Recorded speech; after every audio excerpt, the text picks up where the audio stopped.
అదే RTV app వార్తల్ని క్షణాల్లో చదివే అవకాశం ఉంటుంది. ఒక న్యూస్ పేపర్, ఒక టెలివిజన్ ఛానల్ మీ చేతుల్లో ఎప్పుడూ ఉంటాయి.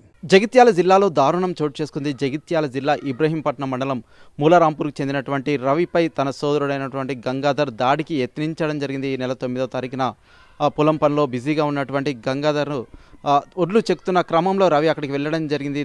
తన పొలంలోకి ఒడ్లు ఎందుకు చేస్తున్నావు, సన్నగా ఎందుకు చేస్తున్నావు అంటూ తనతో మాట్లాడే ప్రయత్నం చేయడం జరిగింది. నడవడానికి ఇబ్బందిగా మారుతుందంటూ గంగాధర్తో మాట్లాడే ప్రయత్నం చేయడం జరిగింది. ఆ క్షణంలో తను ఉద్రేకపరుడైనటువంటి గంగాధర్ ఒక్కసారిగా తను ఒడ్లు చెక్కుతున్న పారతో రవిపై దాడికి యత్నించడం జరిగింది. వీరికి 2 సంవత్సరాలుగా పొలానికి సంబంధించినటువంటి భూమి పంచాయతీ నడుస్తుంది. కేవలం 12 గుంటల జాగా విషయంలో పలుమార్లు పెద్ద మనుషుల సమక్షంలో సైతం పంచాయతీలు జరగడం జరిగింది. అయినప్పటికీ వీరి సమస్య పరిష్కారం కాకపోవడం, ఇప్పుడే తొలకరి జల్లులు పడుతుండడంతో వ్యవసాయ పనుల్లో నిమగ్నమవడం జరిగింది. దానిలో భాగంగా తనైతే ఒడ్లు చెక్కుతున్న క్రమంలో రవి అక్కడికి వెళ్ళడం తనతో మాట్లాడడం, ఆ ఒడ్లు ఎందుకు నా పొలంలోకి వస్తున్నాయంటూ తను మాట్లాడే ప్రయత్నం చేయడం జరిగింది.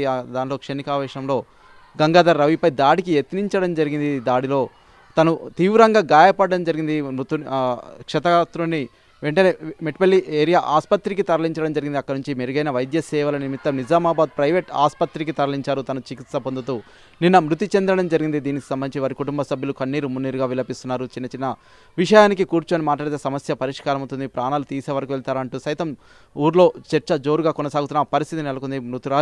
మృతుడి భార్య ఫిర్యాదు మేరకు పోలీసులు కేసు నమోదు చేసుకొని దర్యాప్తు చేస్తున్న పరిస్థితి నెలకొంది. ఏదైనప్పటికీ పెదనాన్న చిన్ననాన్న కొడుకులైనటువంటి రవి గంగాధర్లు చిన్ననాటి నుంచి ఎంతో కలిసిమెలిసి ఉండేవారు. కేవలం 12 గుంటల భూమి పంచాయతీలోనే వీరికి గొడవ ప్రారంభమైంది. ఇది చినికి గాలివానగా మారింది. తర్వాత ఒకరినొకరు దూషించుకోవడం తీవ్ర స్థాయిలో వెళ్ళడం జరిగింది. తర్వాత పారతో దాడి వరకు వెళ్ళడం జరిగింది. ఈ దాడిలో తనైతే మృతి చెందడం జరిగింది. ప్రస్తుతం ఘటనకు సంబంధించి ఇరు కుటుంబాల్లో విషాద ఛాయలైతే అలుముకున్నాయి. ఒకరు చనిపోవడం, మరొకరు జైలుకు వెళ్ళడం ప్రస్తుతం గ్రామంలో భయాందోళన పరిస్థితి నెలకొంది. Over to studio. మరిన్ని వీడియోస్ కోసం ఛానల్ ని సబ్స్క్రైబ్ చేయండి. లేటెస్ట్ అప్డేట్స్ కోసం వాట్సాప్ ఛానల్ ని ఫాలో అవ్వండి. అండ్ లింక్ డిస్క్రిప్షన్ లో ఉంది.